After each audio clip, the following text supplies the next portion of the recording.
Tu es en stage, tu fais de ton mieux, mais tu as ce formateur ou formatrice ou simplement infirmier qui te met la pression, qui te parle mal, qui te fait te sentir incompétent. Résultat, tu doutes, tu stresses et tu n'as plus envie d'y aller. Alors stop, parlons-en. Le stage, c'est un moment d'apprentissage, c'est vrai, mais c'est aussi un terrain de tension, de pression, de fatigue, de personnalités différentes. Alors les conflits arrivent très très vite. Alors comment gérer sans que ça te gâche ton stage? Comment réagir sans se sentir écrasé et sans aggraver la situation bien évidemment? Je vais te donner des clés concrètes pour t'aider. Petit 1. Comprendre d'où vient le conflit. Avant de réagir, pose-toi cette question. D'où vient le problème? Est-ce un problème de communication? Est-ce une attente mal comprise? Est-ce des personnalités compliquées? Est-ce une idée ou un idée de formateur ou formatrice stressée qui décharge sur toi?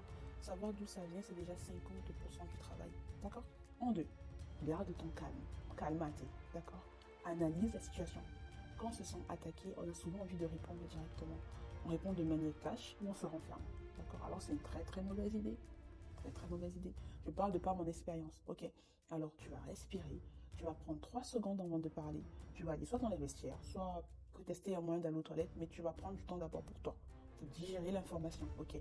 Ensuite, tu vas reformuler ce que l'autre a dit pour montrer que tu écoutes. Ok. Si j'ai bien compris, tu trouves que je ne suis pas assez investi dans mon stage. Si j'ai bien compris, tu m'as trouvé assez fermé envers ce patient. Si j'ai bien compris, tu trouves que je ne suis pas assez au point sur mes classes pharmaceutiques. Si j'ai bien compris, si j'ai bien compris, si j'ai bien compris, tu dis que. D'accord? Ensuite, ne prends pas tout personnellement. Souvent, le problème, ce n'est pas toi. Souvent, c'est la situation dans sa globalité. Est-ce un problème de sous-effectif? Est-ce des tensions au sein de l'équipe? Peut-être que ce n'est pas toi le problème. Ok? En 3, je te dirais de répondre avec assertivité. Alors, c'est quoi l'assertivité?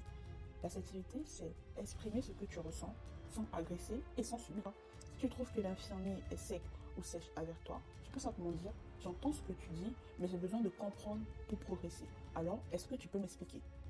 Simple, facile, ok. Si tu trouves qu'un formateur te rabaisse, tu peux lui dire: je veux bien apprendre, mais j'ai besoin d'un cadre bienveillant. Je suis là pour progresser, mais pas pour être rabaissé. Comprenez? Ok. L'objectif, c'est de comprendre que tu es là pour apprendre sans te sentir écrasé. D'accord? 4. Quand escalader le problème? Parfois, malgré tous tes efforts, le conflit y persiste. Là, il faut savoir qui alerter. Moi, souvent en stage, mes premiers jours, on se dit souvent que les premiers jours sont des jours d'observation. Et c'est exactement ça. Le premier jour, c'est vrai que tu regardes le service, tu fais des repérages sur les dispositifs médicaux, sur les protocoles, mais c'est aussi le moyen d'observer des acteurs autour de toi. Savoir en fait quelle idée est toxique, c'est vrai, il y en a. Si c'est une idée qui est toxique, parle-en avec un autre infirmier professionnel bienveillant ou ton cadre de stage, d'accord? Repère autour de toi des acteurs qui peuvent te pousser vers le haut, d'accord? Si c'est un formateur qui te pose problème, rapproche-toi d'un autre formateur ou de ton référent pédagogique ici, ok? Ne reste pas seul avec un problème qui te ronge, d'accord? Cinquième point, rester professionnel et tire une leçon. Alors je sais que c'est plus facile à dire qu'à faire, mais souvent, ouais, un conflit c'est dur sur le moment, c'est aussi une opportunité d'apprendre et de gérer la situation tendue, d'accord? Ce qui t'arrivera forcément dans ton futur en tant qu'infirmier ou aide-soignant, d'accord? Rester pro jusqu'à la fin du stage. Note ce que tu aurais pu mieux gérer. Prends du recul sur ce stage qui ne définit pas ta valeur. Ça ne remet pas en question qui tu es, ok? Et voilà les 5 points que je souhaitais aborder de gestion de conflit en stage. Bon voilà, je ne suis pas expert dans le domaine, hein, mais de par mon expérience, voici ce que moi je mettrai en place pour que ça se passe au mieux. Moi aussi, j'ai eu des stages qui se sont très très très très mal déroulés. J'ai comme ça en souvenir une infirmière qui m'avait dit: attendez, que j'ai le niveau en calcul de dose de son fils qui était en CM1. Ouais, ouais, elle me l'a dit. Donc sur le coup, je me suis sentie rabaissée, dénigrée, tout ce que vous voulez. J'en ai même chialé dans les vestiaires. Je sais que parfois ça peut être très très difficile. Si toi, j'ai déjà vécu une situation pareille ou tu as déjà été en conflit en stage, dis-moi comment tu as fait pour gérer la situation. Parle de ton expérience en commentaire, comme ça peut aider d'autres étudiants. Et n'hésite pas à me parler aussi en privé si jamais tu te sens mal par rapport à tout ça. Ok, je te fais des gros bisous, à la prochaine vidéo. Si tu galères dans ton stage et qu'en plus tu galères en pharmaco, c'est pas tip top.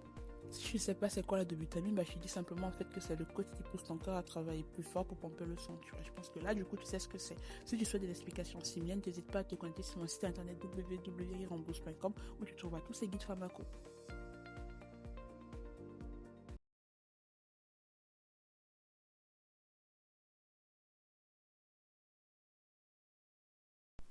Il y en a pour toutes les sauces, il y a sur les cardio, il y a sur les antibiotiques et plein d'autres surprises aussi pour toi. Je te dis à bientôt.